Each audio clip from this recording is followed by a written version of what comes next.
Welcome to episode 2 of Data on Tap, where we serve up sharp insights and bold conversations from the world of data analytics and AI. In our first episode, we explored the current state of the workforce, diving into the opportunities and challenges professionals face today. I'm your host, Deb Barnes, and before we dive in, let me tell you a little bit more about where I'm coming from. I've spent nearly 2 decades in financial services, leading large data portfolios, analytics, and AI teams. I've built data science functions from scratch, wrangled regulatory consent orders with data controls, and led enterprise-wide migrations to the cloud. So when I say I've seen both the magic and the mess of data transformation, I mean it. If I have to distill all that experience down to one truth, it's that data doesn't change a company, people do. And that was really the theme at the most recent analytics summit I attended. I have two new favorite quotes. Number one, this isn't a data set, it's a crime scene, bring bleep. And the second one is, your data started its own cult, shut it down before it recruits accounting. And that's the reality most orgs are facing. We're asking AI to solve problems that bad data created, and then we're surprised when it hallucinates answers like it's trying to pass a philosophy class. So today we're talking about what it actually means to thrive in this data-driven economy. And spoiler alert, it's not more dashboards. So our guest today gets this at a deep level. He's not just talking about data literacy, he's building ecosystems that empower professionals to turn data into action. So I'm thrilled to welcome back Patrick Jacolenne, CEO of Data Logic 360 and founder of Data Thrive, a movement that's catching fire for a reason. So how about a little intro, Patrick? Yeah, thanks, Deb. It's great to be back. So, a little intro about myself. I cut my teeth in the corporate world at JP Morgan Chase, not actually starting out as a data professional or with the mindset of having a career track in data. It was actually as a project manager leading many data initiatives. I just saw the business challenges as well as value that data could provide. And this was back during kind of the 2005 to 7 era, so right before the actual recession. And it just really sparked an interest in me to take a career path that was predominantly data focused. And helping to kind of navigate those uncharted waters has really led me to where I am today in our career. And I left corporate America in 2021, which was a result of a couple of things. One is just following the traditional regime of how you climb the corporate ladder, even as a ex-CDO. Getting visibility at the top wasn't a positive, it was actually a negative for me. And it created these feelings and emotions and kind of really observations around where I wanted to see the next trajectory or chapter of my career heading. And it was more about networking community than it was about the corporation and how that institutional investing works there. And so this is just a passion of mine to really bring strong, pragmatic practices around data to companies and corporations. And more importantly, the chord that you struck is the people, which ultimately unlocks the success for those companies as well. So excited to be here to really bounce ideas, share insights off of one another, and really just present kind of I think a really unique opportunity for individuals at all stages of their career, whether they're junior analyst or hardened corporate professionals that are looking for something different, or even individuals that are going into the season of perhaps retirement and looking to dial things back, but wanting to still stay engaged. So super excited to have the conversation. Thanks for having me back. Yeah, I know I was super excited when I learned about it from you and our conversations. I'm going through some career transitions, and one, the community aspect is exciting, and then also the different ways of working is what you also kind of hinted on just then, and I think that'll be exciting for many folks in our profession. And so it's a fantastic concept. What was the real spark? Was it that moment in corporate America? Was it something else that really brought you to put Data Thrive into play? I think it's always been an element of giving back. So even in corporate America, I really established and advocated for a strong university to industry relations, having cohorts and interns working on projects to get a sense of how they can apply their learnings to the best practices within industry and corporate America. So there's an essence of really helping to cultivate and provide those guardrails as well as mentorship to individuals, not only at the junior level, but also at the senior level as well. So I think it's a part of just giving back and providing then a platform and a network for that to happen, not only for myself, but for also other individuals. So that was really, I think, this spark and initiative, and it's kind of just organically manifested from there. Yeah, so for people who are kind of interested, give us a like day in the life of what Data Thrive is going to be like, a little bit more detail on that front. Sure. So, as you can imagine, when you come onto the network or platform,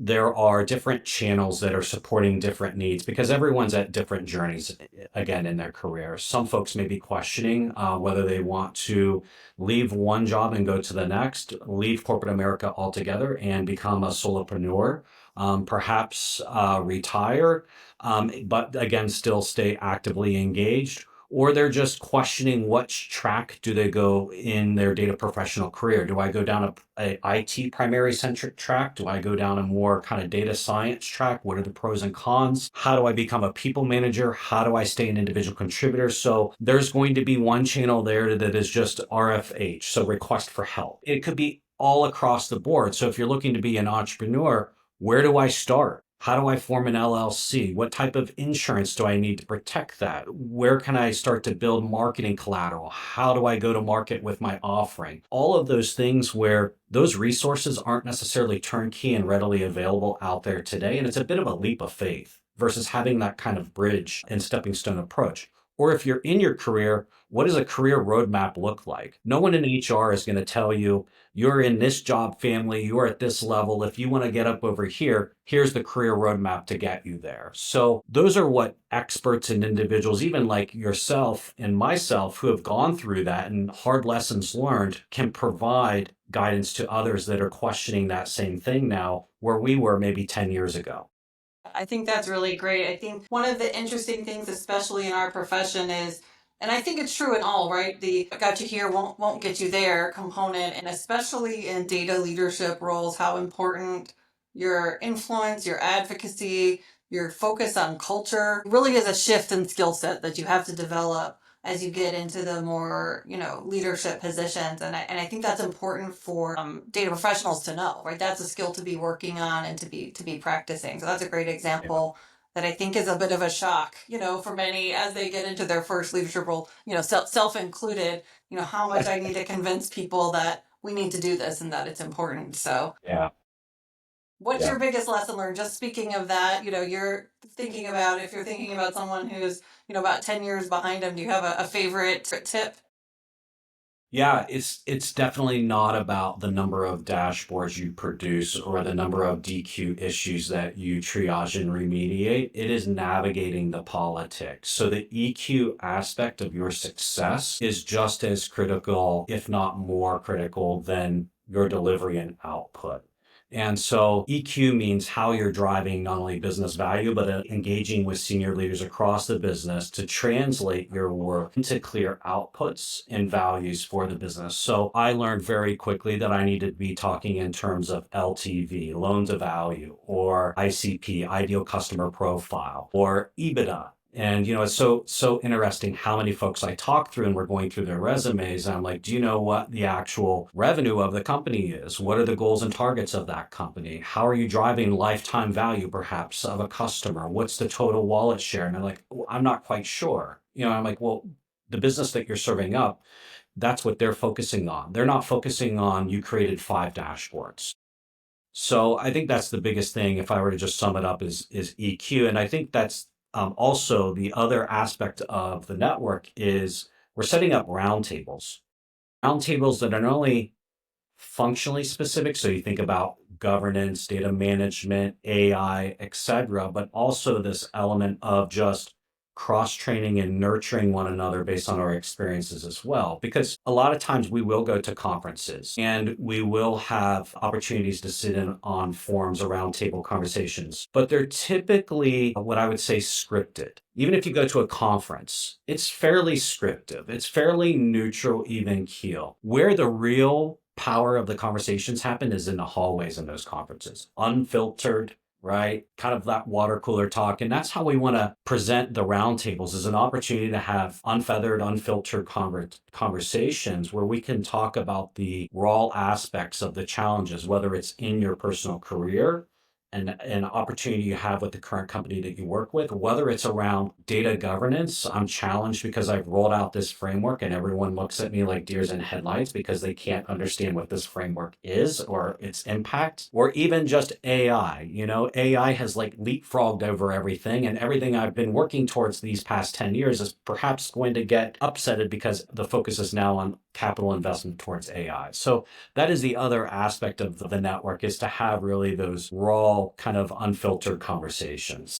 Yeah, I agree with you. Those hallway conversations at conferences, or when you're, networking with colleagues that are now at another company, and you hone in on those same challenges that you're having, and they're real and they're hard, and there's not a clear outcome. And then talking through with somebody who has that experience can be so illuminating, right? Just clarifying, if nothing else, of what do I need to do next to figure this out. So that's exciting. The roundtable concept, not just for the tracks, the kind of ideas within the data space, but also around career and the key challenge, the emerging challenges of the day. I think that'll be very exciting and engaging. So what have we now talked about in terms of Data Thrive? You've talked about kind of the interactions, some channels, some ways of participating, including roundtables. What did we not hit on yet? Yeah, I think one of the other key aspects is the mission, at least for me, is people over profit. So if you obviously focus on the traditional corporate hierarchy and structure, it's all about profitability and driving that profit for the investors. And who really suffers at the end of the day, and this again may be an unfiltered, unbridled conversation, but I'm happy to have it because I want to push against the norm, is the people. So, the 1% perhaps are the ones that are able to really succeed on the shoulders of the 99%.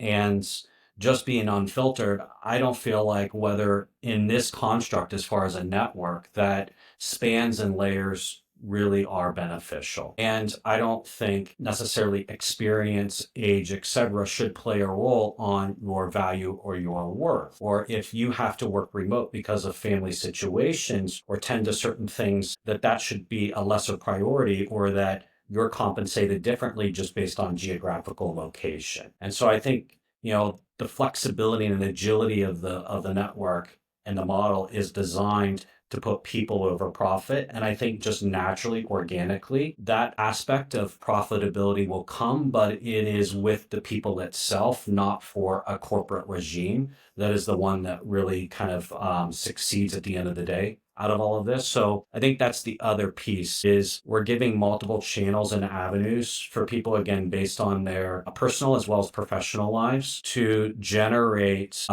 revenue for themselves and be able to do what's in the best interest of their families. And also, there isn't this concept of a glass ceiling. So I think we all reach a point where we're like, do we move unilaterally? How do we get to the next level? Do we have to jump ship from our current corporate career to make more? And the reality is in this network, as much as you put into it is as much as you get out of it.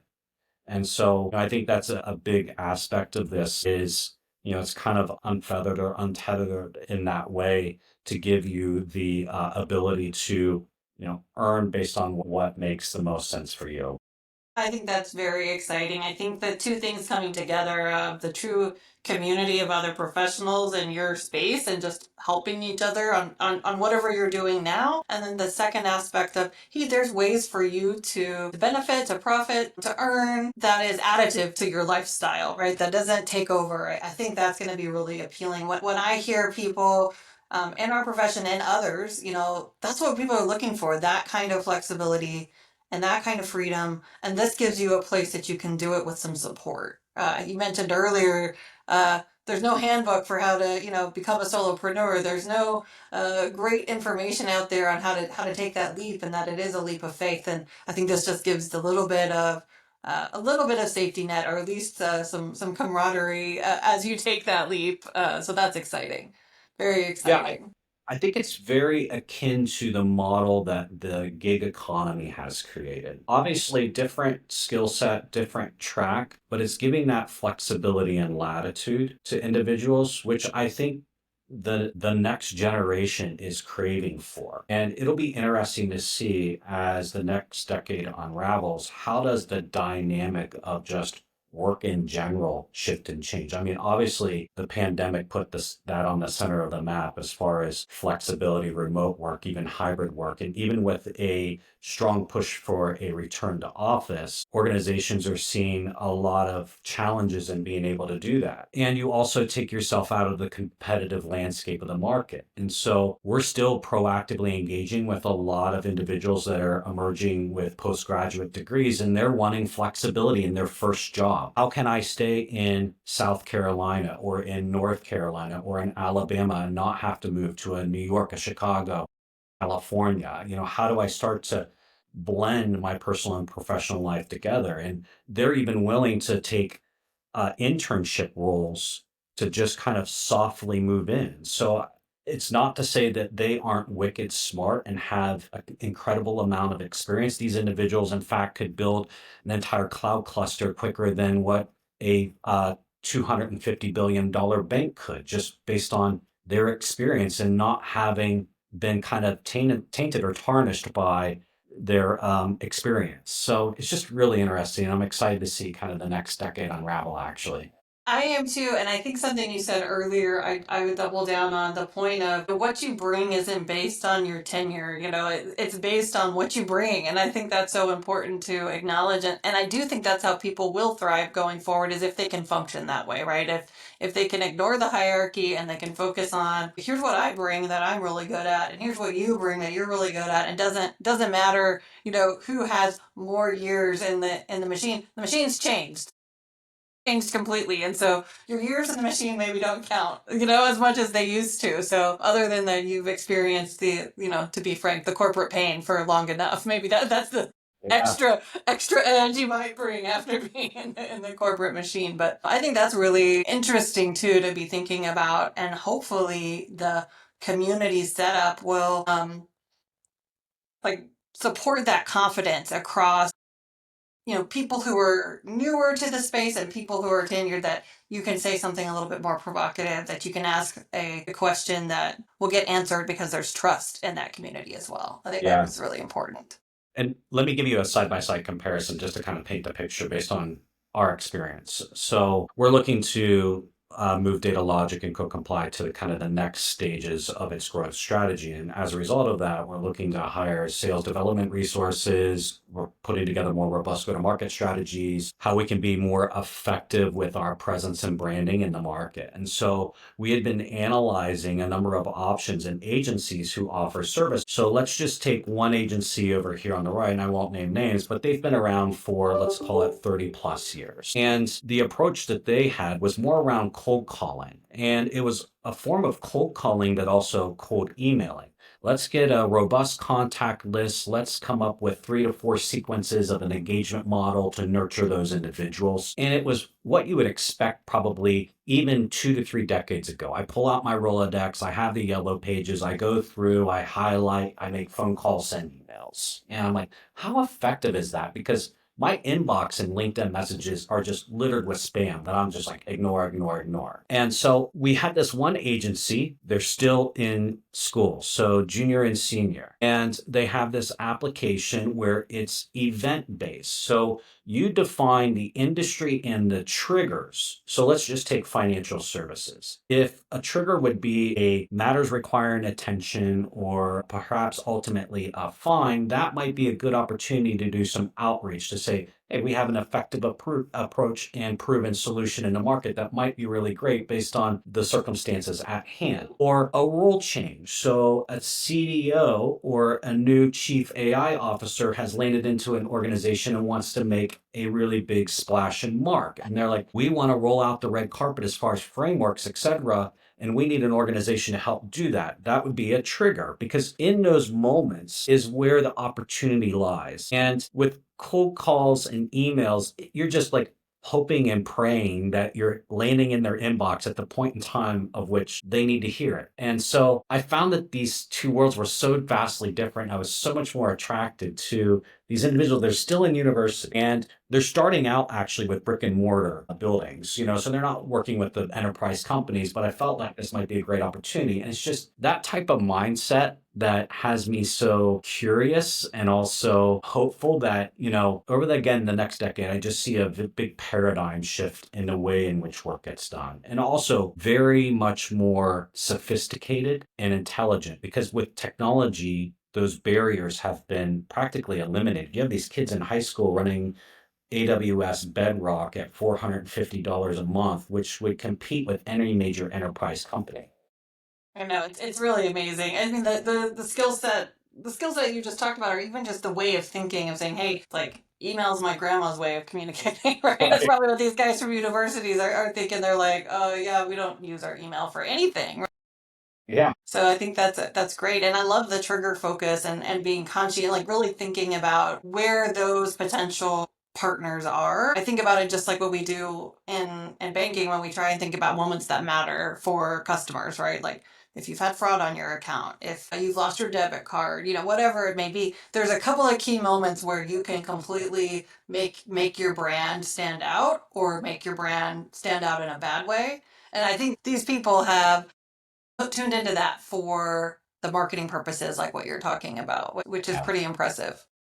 And I think that's the last thing I'll leave the audience with that Thrive can really offer is a very diverse pool of talent, all different levels of experience, backgrounds, etc. And we're so conditioned and used to in corporate America surrounding ourselves with like-minded people that we follow a consistent path with these guardrails up, with blinders on, and are completely benign to everything else that's happening to the left and right. And you then bring in the Accentures, the McKinseys, the BCGs to kind of paint the vision of the North Star, when in reality, there's already people surrounded by you that have that experience, could save the company a ton of money to do some level of prototyping and proof of concept. So I think that's the other thing about Thrive too, is being able to have these conversations at all different levels with people with different varying backgrounds and experiences. And I think it'd be eye-opening. It's been eye-opening for me spending 20 plus years in a career and having these conversations of just what's available out there today, because I've been so conditioned to think one way, to view things one way. And you kind of again get conditioned to a certain mindset and how you operate. I think there's a real expanding of the horizons, and I think the word thrive is such a good pick for what you're trying to do here, right? Because it's not about like growth in one direction. Thriving is really kind of success on so many fronts in your life, right? It's about your financial success, your personal success, your family success, all of those things together. And I think it's a great word that you've chosen to describe the outcome that you want people to have. So I'm curious, do you have any feedback or reactions from people so far who've started to join the community, or how's that going? Yeah, we've had a lot of great feedback, and I would say with the campaign that we've had, a lot of the stories have been around just uncertainty. So there's a lot of individuals that just feel a level of uncertainty, even if they're in a job that they've been in for 5 years, they feel a level of uncertainty. And that's just surprising. And I would love to hear your experience and feedback too. But like the beat on the street kind of is, it's a very uncertain job market out there, whether that's driven by geopolitics, just the overall kind of financial welfare around tariffs, and just when you have table talk, which I equate table talk to like when you sit down at the dinner table and talk to your family, like what really comes out. And it's like, well, there's a lot of just uncertainty in the general climate of the conversations. And so, again, I think that there's a really great opportunity for a network to embrace those conversations, embrace those individuals, try to provide the right support, try to tap other folks on the shoulder who may have similar experiences and have been there, done that, to provide that guidance as well. So overall, I think it's been positive feedback. I think the challenge or opportunity is with something like Thrive is people are apprehensive. People aren't used to, in a corporate setting, talking openly like this. This is typically reserved for the kind of dinner table types of conversations. I only will talk about it in the midst of my immediate network of individuals, which are typically my close friends, not my colleagues or professionals at work. I'll only talk about this with my family. And so there's a level of vulnerability in this. And I just really want to message to people that, I think it's good to be vulnerable, but I think it's also good to be open and to not have pent up stress or anticipation or uncertainty about what's next, especially if you have individuals there that are willing to listen and support you. So I think that's the other thing too is I wouldn't expect a tidal wave of interest, but good quality interest for individuals that are willing to kind of step outside of their comfort zone and be a bit vulnerable and having conversations that they normally wouldn't otherwise, which is still going to scare people off, but that's okay. So the word uncertainty definitely resonates. You asked, like, what am I seeing? That is true. And I would add another word, which is volatility. I think, what you were talking about a little bit in the global environment and, the tariffs and all of those things. There's just a lot of volatility that people are seeing, and it's inside the corporate cultures as well. At least, where I've been, a lot of leadership change, a lot of focus on expense management because of the economic uncertainty. So these things kind of just compound on each other. But I think that volatility piece is also, I'm going to say, creating some nervousness, right, around what is next and what does my career trajectory look like. And therefore, people, I mean, I can't tell you how many people I've talked to recently that they're like trying to figure out how they can start something on their own. They're trying to get that second stream of income going, or something on the side, because they're trying to, mitigate some of that volatility by saying, okay, I've got a plan B and I've got a plan C, and they're in flight. And I think what Thrive can help people with too is even see what maybe another plan might be, but also whatever they're doing now, help them navigate it more effectively and with greater confidence. And I think that will be really, really critical. So you mentioned trust and vulnerability. I know that is a key ingredient of my leadership style, that I create spaces that people can truly be themselves, and I do so by being myself, my real self all the time, which good or bad, and it is who I am. But I think I'm looking forward to seeing that in this community. I think once a little bit of trust is established, it's something that snowballs very quickly, right? If Yeah. people can be heard and not be punished for having an opinion, suddenly it really amplifies. So I think we'll see that in this community as well, that amplification of trust that will really make it an interesting place to be. Yeah. That's a great, great word. Trust. I love it. So I think we're at a good point to wrap up. Wanted to see if you had any final thoughts before we do, and I'll share mine, and then we'll call it. My only other final thought is, we would love to expand the conversation beyond what we had today. So I could definitely see an additional episode that maybe double clicks into some of these areas that are ripe as far as pain points and challenges, providing some actually more explicit advice or recommendations around that as well. Because I know we just talked at a very kind of high level, thematic level. And so I think it would be really great just to start to introduce maybe a couple of topics that would maybe ruffle some feathers, and we can double click into that and really drive some guidance and themes around it. So looking forward to continuing the conversation, and we'll share some links out. So if anybody is interested in learning more about Data Thrive, we'll obviously post some links out there for you to go check it out. That's fantastic. So what it has me thinking about is what really drives change. And I think it's community, I think it's conversation, and I think it's curiosity over perfection. Mm, I think those are really the key ingredients, which I think you're getting going here, which is very exciting. So that's I all like for it. today's episode of Data on Tap. If you're fired up about Data Thrive as we are, check out Data Thrive and let us know your thoughts. Tune in next time as we dive into the rise of AI and data analytics, or all those topics that Patrick just mentioned. Until then, keep your data flowing and your curiosity growing. See you next time.